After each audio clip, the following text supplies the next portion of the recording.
Good afternoon. I guess I better put my glasses on since I'm getting older. The guiding principle. First of all, let me thank Shannon for letting us be part of this great luncheon. There's a lot of great, interesting people here, and Shannon's done such a great job over the years. I'd love to give her another round of applause as much as she's done.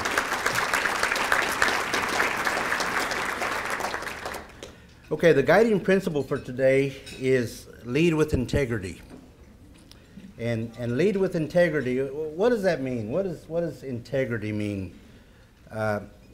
It means, to me, it means that you make decisions based on your beliefs and your values. I'll give you an example. I was on the school board for 8 years. As I came on the school board, I remember, I guess it was the third meeting. Went to 3 o'clock in the morning, Oklahoma City School Board. And over a period of the next few months, we ended up, I guess, we fired 180, 190 administrators, hundreds of teachers, and closed 7 schools. That was tough. That was very tough. And those were very, very tough decisions that we had to make. Unfortunately, and I thought to myself, what did I get into, you know? Unfortunately, the school district, the financial part of the school district was really in shambles. We weren't able to pay teachers on time. We had many vendors that were knocking at the door that weren't being paid. I asked for many financial reports as I came on the board, and they couldn't produce them. So we were really lost. So the decisions that we had to make were very difficult decisions because they impacted a lot of lives. And so, you know, but when you have to make those types of decisions, of course, you know, my phone was ringing off the hook. I had administrators calling me, teachers calling me, students calling me, my constituents calling me. So you have to make the decisions based on your beliefs and your principles, and your values. And so, you know, I had to really dig deep down to make those decisions, to make those votes, and as I did that, I thought, you know, to make these decisions, what is the bottom line here? And to me, the bottom line was the kids. You know, I went on the school board to make sure that every child had a quality education. And so, you know, you have to make those decisions. We made the decisions, we restructured. Again, closing the schools was very difficult. I think there was one that I voted against closing because I saw information that school had a lot of population around it that was growing, but got outvoted on that one. But again, those decisions are difficult. You dig deep down inside to make those decisions, but you know it's part of your values and part of what you believe in. And actually, after a couple years after that, we turned the district around. We had a surplus in about 2.5 years after that, and we were able to hire back many teachers and restructure many of the programs and things of that nature. So it did work out for the best. Now the academics is what they're working on now. So I wish them a lot of luck on that with their decisions. So integrity is very important. Speaking of integrity, our speaker today fits that bill, the integrity part. I met Dave, I guess it was about 2003, through a mutual friend, Cliff Hudson, with Sonic. Cliff was chairman of the board at the time. We were looking to nominate somebody for the trust board to Maps for Kids to represent the Oklahoma City Public Schools. And Cliff says, hey, I got a guy I want you to meet. He's a Latino. I go, oh, great, let's meet him. And so I got to meet Dave. I don't even remember where we met. It was restaurant or lunch, dinner, something. I don't even remember. It's been so long ago. But then I checked him out. You know, I checked you out. Okay, I want you to know. Okay, because I know he was from New Mexico and he was in Texas for several years. So that made me check you out that you were in Texas. Okay. After doing that, I realized, and after meeting Dave, I realized that the integrity part was definitely there. One great leader, and I've seen Dave as he came back to Oklahoma City just move around in many different areas. You know, Department of Commerce. You have his bio, so I'll let you go through his bio and look at many of the things that Dave's accomplished. He is a role model, and to me, and to hopefully the kids in Oklahoma City Public Schools, 47% of the kids in Oklahoma City Public Schools are Latino. And so just think about that when students see that their interim superintendent is also a Latino. That gives them hope. And so without further ado, I'd like to present to you the interim superintendent of Oklahoma City Public Schools, Dave Lopez.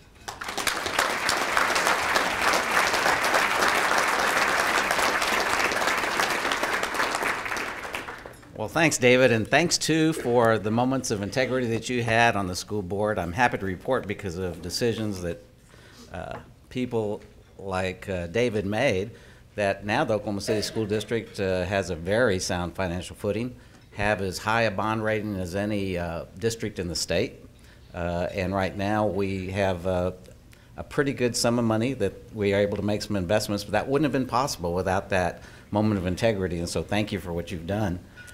It's, I'll tell you, when Shannon and David first approached me about speaking to this group, I really wasn't very sure that I could add much to the conversation of ethics and integrity and character. But then after hesitating for a while, I said yes, and I think there's three key reasons. One is the growth of this group, now a decade old, and hearing about the membership growing, about how you're strong not only in this market, but also in Tulsa, and so I was honored to be asked. The second one was that the request came sometime in December, and March 13th seemed like forever. And then the third reason was that I was looking at the invitation on a Saturday morning, because that's, on this gig, that's usually when I catch up with those emails that so many of you send that I don't get to right away. So Saturday morning I was catching up, and I was looking at the email, and because it was Saturday morning, I was kind of in a playful mood, so what I used to decide on the invitation was what I call the Marilyn Monroe philosophy of invitations. And what she said was, when you receive an invitation, isn't the best answer always, what the hell? Well, I'm sorry because of my what the hell, let's do it moment that right now you're stuck with me for the next half hour or so. But want to say thanks to the colleagues from American Fidelity, and I think the Department of Commerce is out there as well too. It's interesting how much more interest they had in ethics and character when I left those outfits. They thought I'd better learn a lot more, and so I think membership grew because of that. But here's how I thought I might be able to keep your attention for a little bit until we get to the question and answer session. And during that Q&A, glad to answer questions of general nature and certainly whatever answers I can provide about some exciting things happening at the school district. But rather than rattle on about my experiences or my beliefs, I thought it might be better to put a frame on the discussion by thinking about the generation of my parents. And as I look out there, I would say, and for many of you, your grandparents instead, because of the things that they said and did when it came to the topic of character. You know, half century ago, when those folks were kind of our age or so, it's not likely that they gathered at lunch to have a discussion about organizational ethics and character and integrity. Instead, my sense is that they just consistently did what they called simply doing the right thing. There were no long speeches, no seminars, no continuing credits, but what a legacy they left us about how to live responsibly. Certainly, the work done by this organization, by you all individually within your businesses and work teams, is critical to keep us reminded on how to do the right thing. And certainly, we know the need is there when we think just recently of those names that were so famous that now we would say instead that they're infamous. Enron, WorldCom, Madoff. So clearly there's a need for us to continue to learn, and Lord knows I've got a lot to learn, so I'm grateful that we have an institution like the Consortium. But when I was thinking about the generation of our parents and grandparents, that they passed on to us a standard that wasn't in a Harvard business case regarding the importance of integrity. And I can almost hear my dad. I came from a family of 5 boys, and every once in a while, whenever he thought we were getting a bit rambunctious, which was probably every week that he'd have a discussion with us, there's some things that ring back in my ears very clearly from what he said. And then years later now, I think back about the application and how much wisdom there were in those words. For example, I can hear him telling my brothers and me, do an extra good job every time. Even if nobody notices, he'd tell us, you'll know it. It'll make you feel better. And, I thought about that here decades later, and doing a little bit extra work, and the best job you can do is probably the best way to keep a job and a good way to have some advancement in your career. You can also hear my dad saying, you know what? He'd look us straight in the eye with this one. He'd say, you're part of this family, and you better not do anything bad that reflects on the rest of us. Well, decades later again, I learned that you could substitute company for family. And I think we'd all agree here that as employees of a large organization that we have a responsibility for the reputation of that larger outfit. Then my dad would look at us and say, we're all into sports, so this one always hit home. He says, now if you cheat at school, you'll probably cheat in sports, and you'll cheat at work. He says, if you bring shame on yourself, you'll also bring shame to everybody you love. Decades later, and when we think about those scandals that emerge all too often in the business world, it seems like the loved ones in the equation are also collateral damage on those lapses in judgment. Now, after these kind of stern lessons, my mom would be listening patiently, and then about this time is when she'd step up and she'd say, remind us that, remember, Dad's telling you what to do the right thing. And then she said, in the best traditions, again, getting to the notion of, we're talking at this table about some of our upbringing, but my mom, in the best traditions of a Latina mother and a strong Catholic, said, and besides, if you don't do the right things and you do the wrong things, God's going to send you straight to hell. So there you go. It's Ethics 101, Lopez family style. But thanks to Tom Brokaw, we now know that my parents and your all's parents or grandparents, cohort of Americans, we now know them as the greatest generation. And I think that's a fitting description of people who, as children, came through the nation's deepest depression, who as teenagers or very young adults were through a global war, or who as adults were part of the greatest economic expansion in American history. Now, these are the people who left their mark through action. But we're blessed that part of their legacy can also be traced through the words that they shared with us. So I thought I'd take a few moments and share some of the words from people of the greatest generation that probably have a lot of application to why we're here today. Helen Keller said this, and she was talking about how character is formed. And she said, character cannot be developed in ease and quiet. Only through experience of trial and suffering can the soul be strengthened, ambition inspired, and success achieved. Well, the greatest generation saw struggles, but somehow that only made them stronger and kept them doing the right thing. Ernest Hemingway seemed to be very fixated on the notion of moral courage, kind of the topic of most of his books. And here's what he said about moral courage. He said, few men are willing to brave the disapproval of their fellows, the censure of their colleagues, the wrath of their society. Moral courage is rarer, is a rarer commodity than bravery in battle or great intelligence. Yet it is the one essential, vital quality of those who seek to change a world that yields most painfully to change. Moral courage, a rarer commodity than bravery in battle or great intelligence. Tells you how special it is when we're able to rise to the moment of doing the right thing. How many of you learned a thing or two about ethics or how to live correctly from a book or a movie entitled To Kill a Mockingbird? Raise your hand. Yeah, I'm with you on that one. Harper Lee used Atticus Finch to teach a lesson of character to Scout and Jim, but I think at the same time pass that message to millions of us that were reading or watching. And here's what Atticus said. I wanted you to see what real courage is instead of getting the idea that courage is a man with a gun in his hand. It's when you know you're licked before you begin, but you begin anyway, and you see it through no matter what. Which of us would not like to have someone on our team that sees it through no matter what?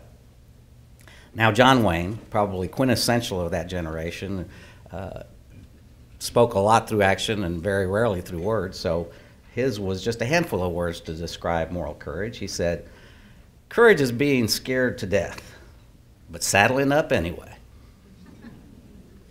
You know, when you think about all these folks in that greatest generation, we now think about the 24/7 world that we live in, the social media and the like. Sometimes I think we fool ourselves by the notion that we can spin a message some way. Well, this wasn't such a bad judgment because there were these factors, or this mitigated the kind of thing we could do or would want to do. We can kind of think about spin and that somehow that'll see us through. Dr. James talked earlier about one of the great minds, Aristotle. Another great mind, in this case a little closer to our lives in time, is Albert Einstein. And he had a great way of talking about the subject we're discussing. He said, ethical axioms are found and tested not very differently from axioms of science. Science obviously being something he was very familiar with. And then his last statement I think really hits home. He says, truth is what stands the test of experience. So truth and how we deal with each other clearly is critical, and I'll take it from one of the brighter minds in history. You know, and then more recently, we're thinking about the world crisis, the geopolitical situation, and the situation in Ukraine. You think, gosh, is it diplomacy that's going to get us there? Is it going to be a threat of some sort of military response? Not exactly sure what the right answer might be, but President Ronald Reagan had a good way of thinking about the value of the things we're discussing, about character and about integrity, and about the moral high ground that even nations need. And here's what he said. Above all, we must realize that no arsenal or no weapon in the arsenals of the world is so formidable as the will and moral courage of free men and women. It is a weapon our adversaries in the world do not have. Well, clearly, that was the kind of theme that brought down the Iron Curtain. Moral courage was a central part of that, perhaps even more than bullets and bombs. You know, talking about the greatest generation, I thought it would be good to reflect on one of the stories of many that Tom Brokaw shared. And you may have heard it before, but about a gentleman by the name of Wesley Coe, spelled K-O. And let me just read a quick excerpt from The Greatest Generation. And this is what Tom Brokaw wrote. When the greatest generation accepted responsibility for something, they also accepted all the consequences of that decision, whether good or bad. They were not a generation of whiners or excuse makers. Boy, think about your parents or grandparents, you'd probably say, yeah, it pretty much fits. He wrote this in addition.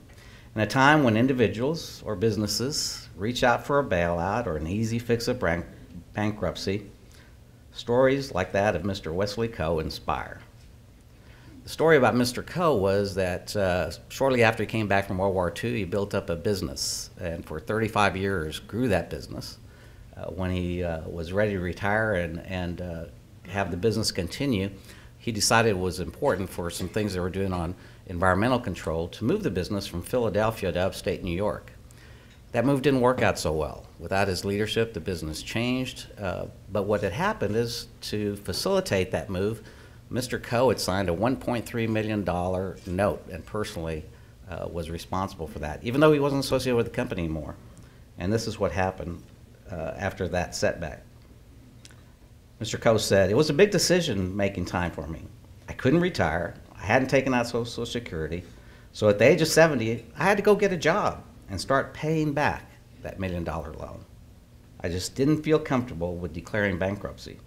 I just didn't think it was the honorable thing to do, even though it would have been easier." Now, Mr. Coe obviously believed in doing the right thing, showed it several times. He was also part of the D-Day invasion and talks in The Greatest Generation about having been an Asian American at the time that the U.S. was fighting Japan and how difficult that could have been.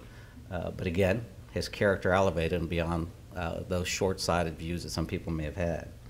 Now, Mr. Coe also had a soulmate, and one other veteran I wanted to share with you, a quote that he said. General Norman Schwarzkopf said, "You know what? The truth of the matter is that you always know the right thing to do." And you know, we were talking earlier about learning what the right thing to do, and there are different shades of gray. I'm not quoting that book of Shades of Gray. That's another topic for another day. Let my wife tell that one. No. But you know, it's sometimes intuitively know it. It's good to have organizations like this consortium, great to have instructors that can help us focus and do that. But I think God also puts us with a bit of a moral compass, and we know when we're going against the grain. We choose to ignore it sometimes. I have, on some occasions. But again, back to the quote from General Schwarzkopf. He said, "The truth of the matter is that you always know the right thing to do. The hard part is doing it." Well, Mr. Coe, and I would say the rest of the Greatest Generation, did the hard part, and they did it often, and they did it consistently. The easier part, I think, is ours, since we only have to follow the standards they have set for how we deal with each other, in work and in life. And Franklin Delano Roosevelt may have had a real prophetic moment when he recognized the extraordinary character of his fellow Americans back there in the dark days of World War II. Here's his eloquent statement that, again, like I said, is proof prophetic. He said, "There is a mysterious cycle in human events. To some generations, much is given. Of other generations, much is expected. This generation," talking about his peers, "this generation of Americans has a rendezvous with destiny." Well, that destiny that President Roosevelt spoke of really, I think, set a new standard of behavior for our nation and perhaps for humanity. And I hope that we never, never, never forget the lessons taught to us by that greatest generation. The greatest gift of that greatest generation may be the lessons they shared through their words and certainly through their deeds about ethical behavior, character, and integrity. Now I'll close with another quote of wisdom from President Roosevelt. When giving a speech, he said, "Be sincere, be brief, be seated." Thank you.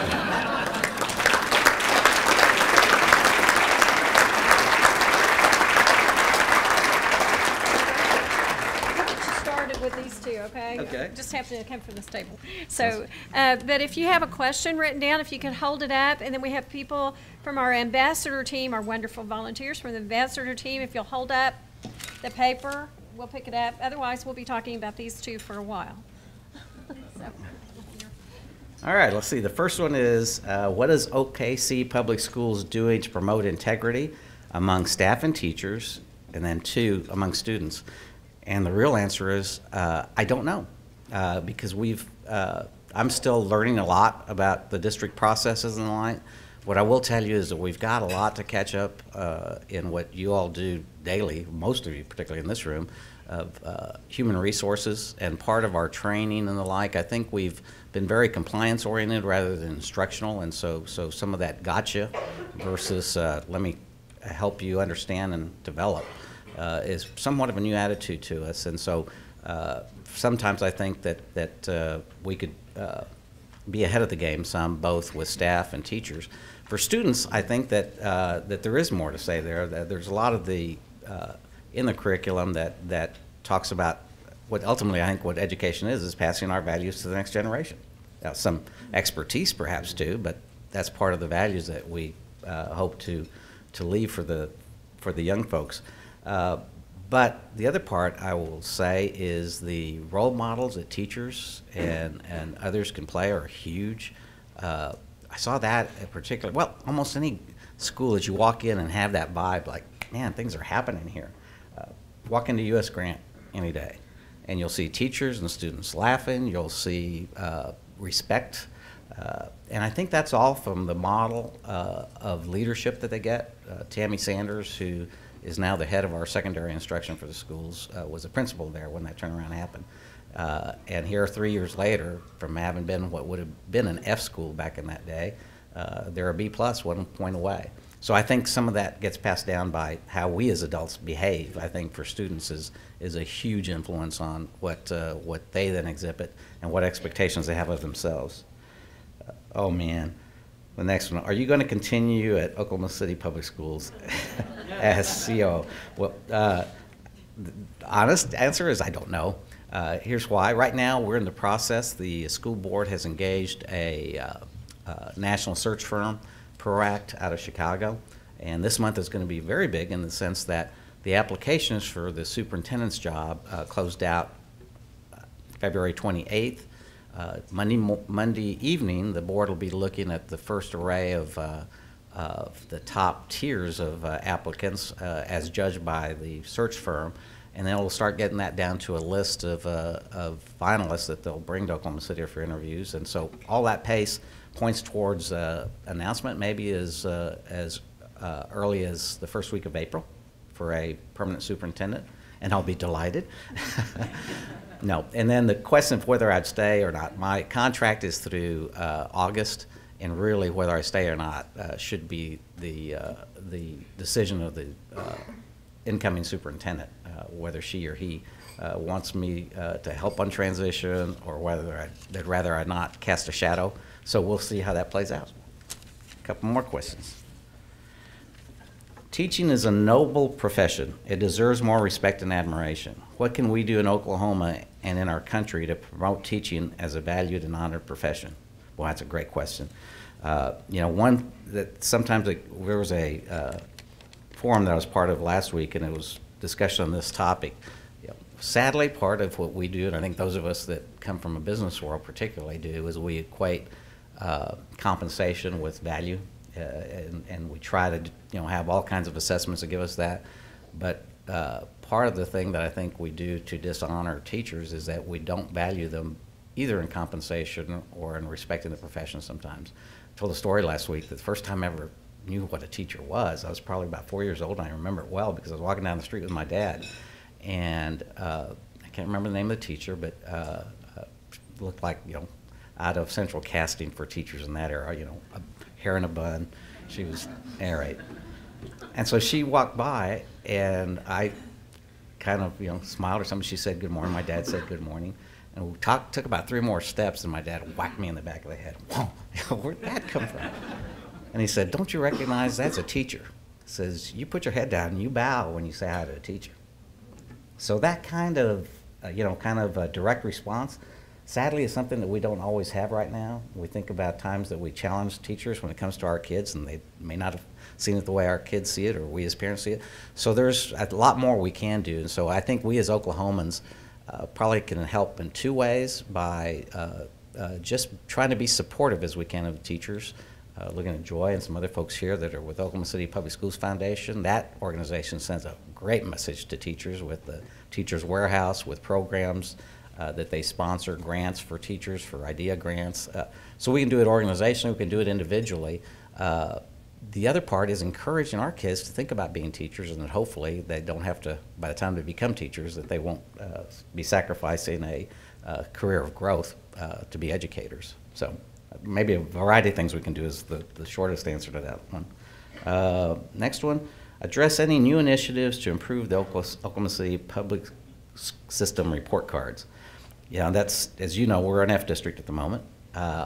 but we also have 11 A schools, 11 B schools, and that's about 1/4 of our school sites.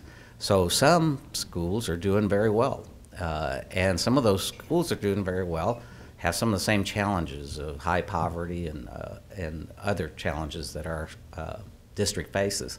But I think the school board is very focused on change, and not just change for its own sake, but change that can that is documented to work and that can start to show itself in report cards. There's a lot that operationally we need to get stronger on too, and hopefully that translates into the classroom. And so we're starting some initiatives, the kind of 3 things that I've been focused on and will be for the next few months. One is to reorient our administrative team to be more service-oriented with the school sites. You all know how headquarters operations can get, and ours perhaps has gotten more a feeling of oversight than partnership or even support. So that's one key focus, and part of that is moving out of our current building and also getting some of our administrators into our schools that have some vacancies. So that's one part we'll have. The second one is some, because we have a good financial flexibility at the moment, investment in some pilots that I think can bear fruit, or certainly we'll see what the data tells the community as well as the new superintendent. One of those is a community school concept where Edgemere Elementary next August will have an array of providers inside the school building. Variety Care is providing a health clinic. Terry White, bless her heart, from the state Department of Mental Health will have mental health counseling for parents there. OSU OKC is going to be providing career planning as well as literacy courses for the adults. We'll likely have an evening meal for the kids and their parents that's provided through federal funding. A lot of things like that. So that'll start in August, and that's just been a community embracing the neighborhood around them. And we look forward to great things there. There will be some more initiatives that you'll be seeing on our career academies. Oklahoma City has more career academies, getting our kids ready for the workforce or for higher ed if that's their choice, but to give them those options. We have more career academies that are recognized by a National Academy Foundation than any school district in the country. Now we just need to resource them more and partner with you all to perhaps give some high school juniors or sophomores even some internships so they learn about the life of work that takes what they're learning in school to the relevance of being at the job and learning the values there. So some exciting things coming that way. The third part is going to be to see how much we can engage you all in the community. Because I think if we really get you in the doors of the schools, you'll catch the fever as well too and want to help those kids. One way to do that, so stand by, the Oklahoma City Chamber along with other partners is going to be doing a community survey, an online survey that you'll be asked to participate in. Probably the last week of this month that'll be announced. So those are some of the things that are happening. Okay. The recent elimination of high-level administration was controversial. How much money will be saved? What were the termination costs? Great question. The termination costs aren't all in dollars and decimal points, as we know, whenever you say goodbye to somebody who had a place on the team previously, and that it's based on restructuring and not on performance. It's a painful process. The terminations, if you think about when they were done and before the fiscal year is out, the terminations, there'll be net savings by the end of the fiscal year, which ends in June to the district, although we tried to be fair with those leaders who were leaving the district and gave them what would be the equivalence of severance pay in the private sector. Going forward, yes, the money will be saved. It's probably going to be in the neighborhood of about $2 million a year, but it doesn't all translate just into savings on a ledger in the sense that part of the reason for the structure that I proposed to the board is so that it would be leaner, not just for the sake of saving money, but the sake of being able to communicate much more crisply with each other, for the sake of rebalancing workloads to where accountability could be much more direct. That gives fulfillment of the person in the job, but also make sure that the taxpayers are getting their worth in what you're investing in us. So all said, I think it was necessary, and yes, it'll give some savings in the years ahead, but hopefully the improved performance is even more significant and not measured in dollar signs. One more. Oh, this is a great question. Last one, I guess. Can Oklahoma City schools be successful if poverty isn't solved? I'll say yes. Here's why, is that we're seeing good success even where we have the highest rates of poverty. Oklahoma City School District, just to give you a frame of reference, we have about 91% of our kids on free and reduced lunch, which is based on a federal formula that says you're very near, if not in poverty, as a family. But that 91%, to give you a balance point, is right now in New Orleans, they're at about 76% free and reduced lunch. And sometimes we think of a place like New Orleans as being high in poverty. So those are clearly challenges, but they're not excuses. And so when you can go from one school to another and see good performance with the very same challenges, it tells you it can be done. Now, this is kind of like one of those saying that a preacher had when speaking to the congregation and talking about the capital campaign for a new church, says, guess what? I've got good news and bad news. The good news is we've got all the money we need for the capital campaign. The bad news is it's in your wallets. The reason I use that story is because the good news is we've got everything we need to succeed regardless of the poverty of our students in this district. Now, to me, I still think it's good news, but the bad news for you might be to think about the fact that whether we get there or not is an effect in your wallets. Well, not even your wallets. It's in your hearts. It's in your minds. If this community, we've seen what can happen over the last 2 decades when a community is united. If this community gets behind Oklahoma City Public Schools, yeah, the answer to that is not yet just yes, but hell yes, this can happen. Thanks for the time with y'all today.